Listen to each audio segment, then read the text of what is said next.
This is page 4, etude number 3, Law Pastorale. 6/8 time, 1 sharp, it's in the key of G major. Let's talk about it just briefly, make sure we understand everything that's going on in here. This is a nice, smooth, legato, flowing, at least it's supposed to be. We'll see what happens actually. At the beginning, watch the fingering.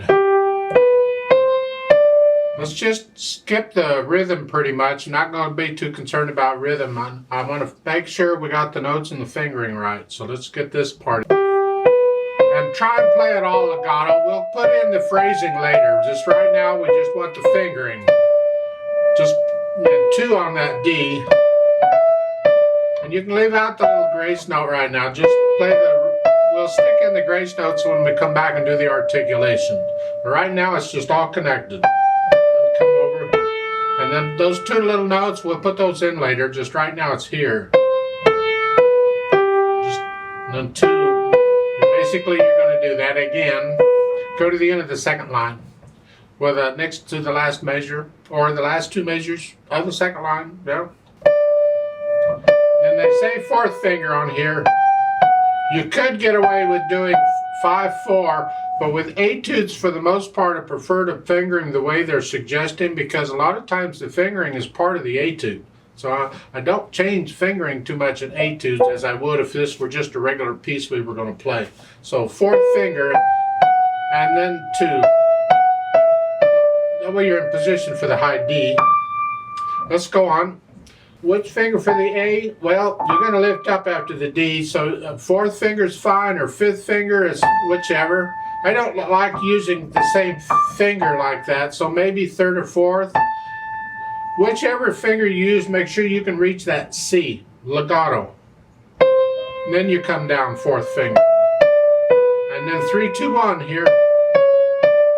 Now it's 5th finger, 4th finger, and the 3rd finger, and thumb on the B, the D.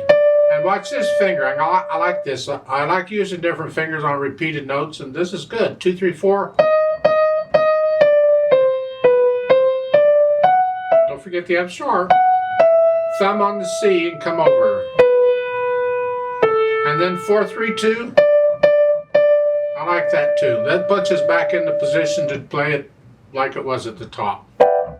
Last line. You're coming down from here. 3rd finger. Now for this part, I got a little problem with their fingering here. I don't understand why, and frankly, I don't see any reason why we can't fix this. Their suggestion, 4th finger for the little grace note, which put 3rd finger on the A. That's okay for now, but look out, watch this. If I do this, now I've got 3rd finger on the G, but they want the 4th finger on the here, which is going to put 3rd finger on the A again. That doesn't work very well. So, in my opinion, you can, if you want, go ahead and do the first one this way. But the second one, I would do little finger on the grace note and 4 on the there. And then here, and then this is just an arpeggio going up. When you're figuring it out, play it legato. This is standard arpeggio, like I cover in the arpeggio videos. I don't remember if I did this arpeggio or not. Wow. Yeah. Left hand just has these chords. Just keep them down and light. Try to play them as legato as you can. Remember, this is a pastoral, a flowing, a smooth thing.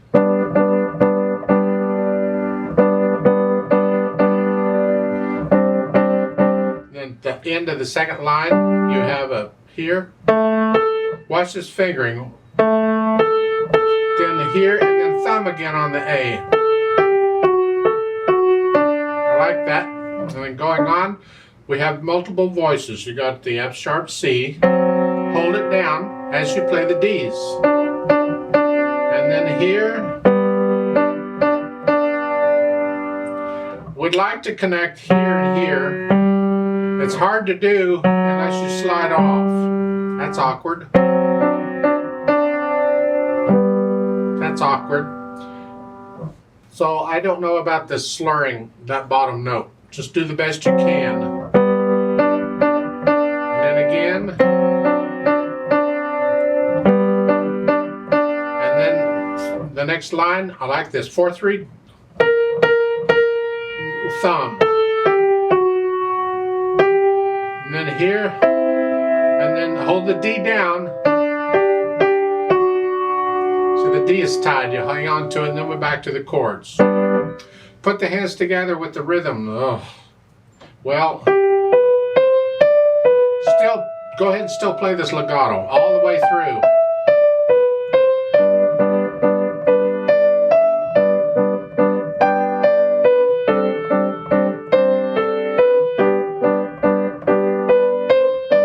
Get the idea? Last measure of the second line here.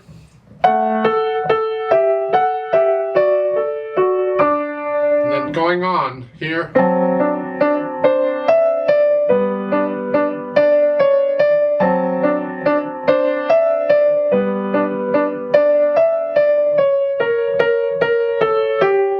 There's thumb there in the right hand.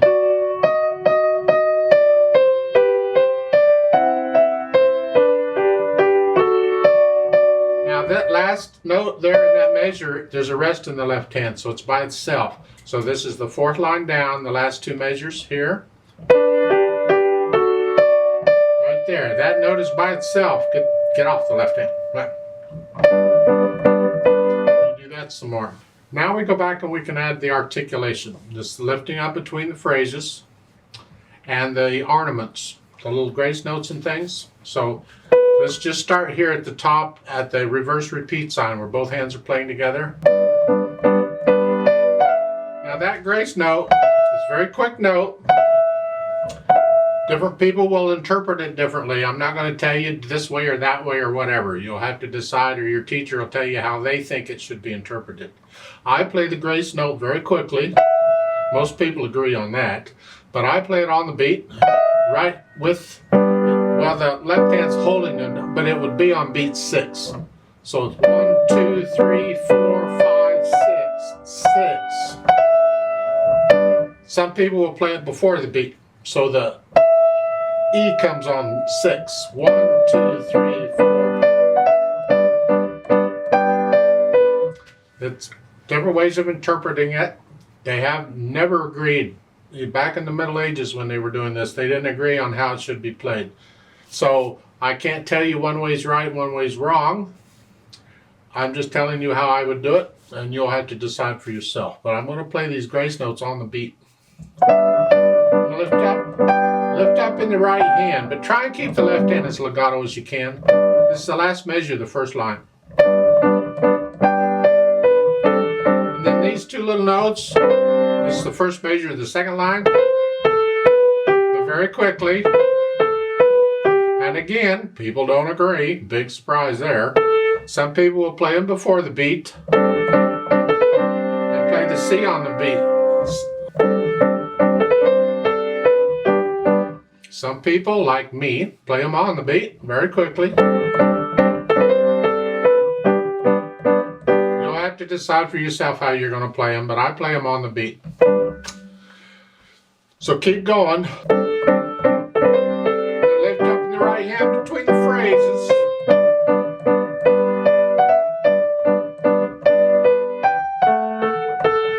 Now here, this is tricky. So, and it's kind of important that you get this as part of the etude. Here, you're lifting up there in the right hand, but connect that. See, it's all connected, but here, now you're lifting up. So the hands are lifting up at different times here. So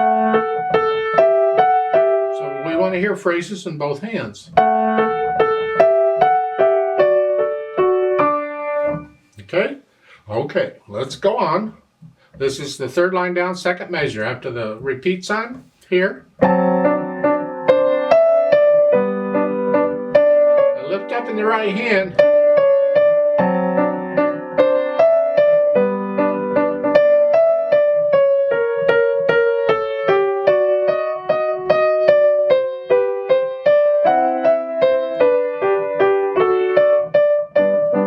what you were doing before. Let's go down to the bottom. Last line. You're here.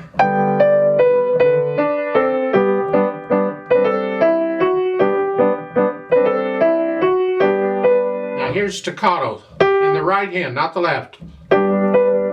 Lift up. So the D's by itself. And the last note is not staccato. You hang on to that for 2 beats. And once you can get the articulation, and we can add the dynamics, they apply to the melody, which is the right hand. The left hand needs to be out of the way. It's just supporting, it's, you know, in the background, to keep it in the background. So it's soft, and you'll have to decide what soft is. And it says dolce cantabile, which is sweetly flowing. Just think of sweeting. It's too early in the morning for me for that, but we'll see. Just let it flow.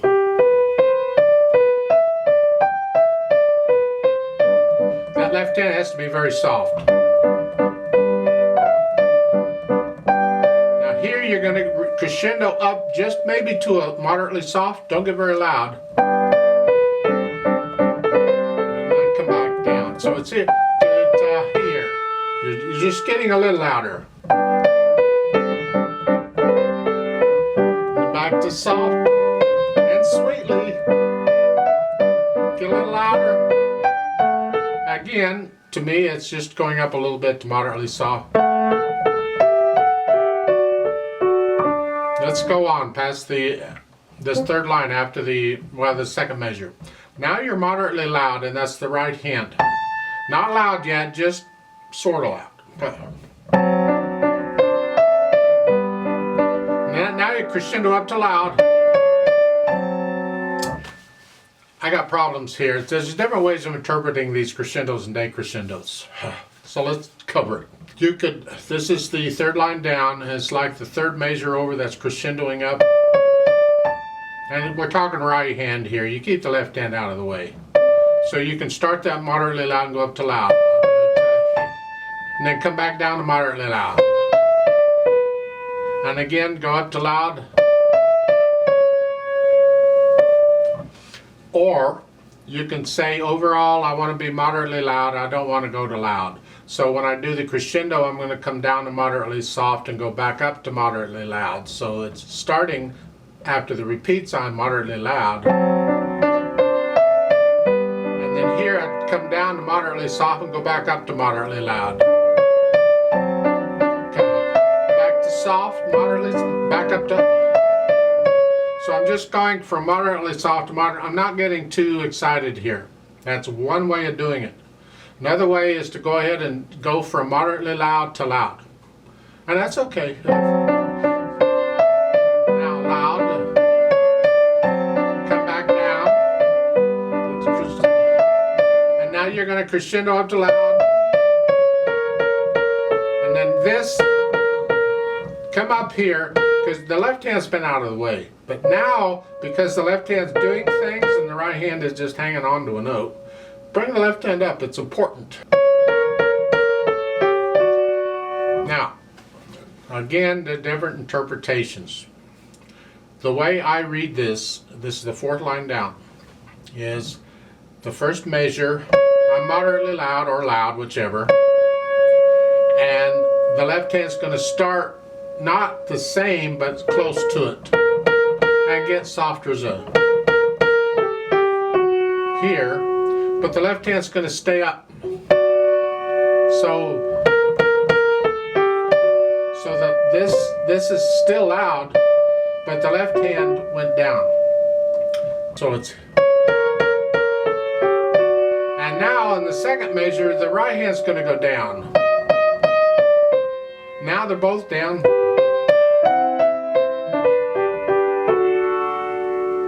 One way of doing it.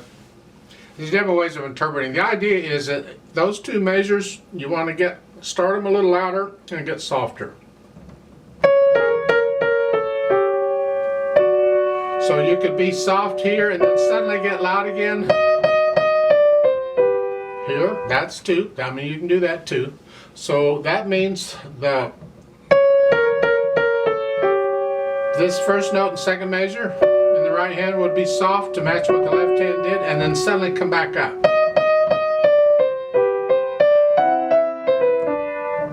Whichever.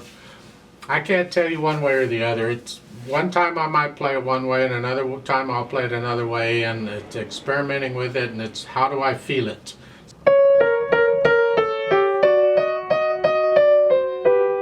So I can't tell you what. Da da da here. Now we're back to sweet and soft and dolce and all that. Let's go down to the last line here. Because you've been kind of loud. You went up here, well, so you're kind of loud here.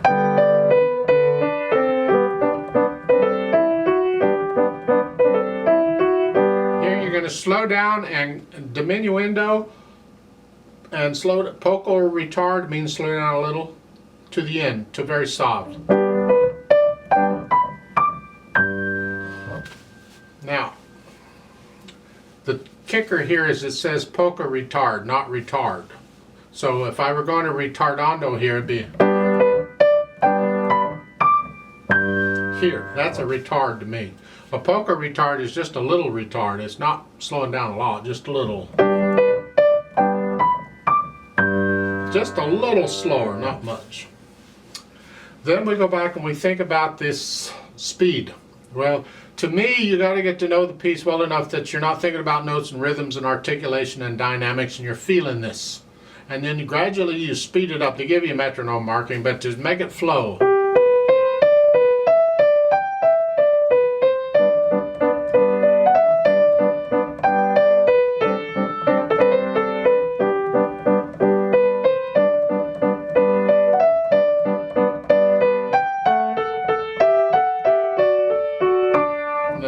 Always repeat this when you're going to play it, but let's go on today. I'm not trying to perform it for you. I want to give you some ideas. There's lots of recordings of this available. You can find recordings of it.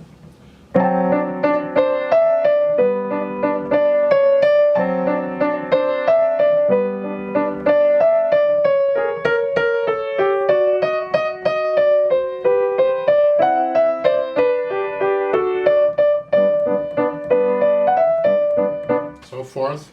That's my impression of it.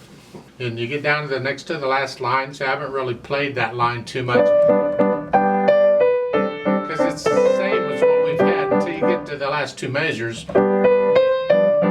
Crescendo, F natural. Just make sure the left hand doesn't overpower the right. It's the right hand we're listening for.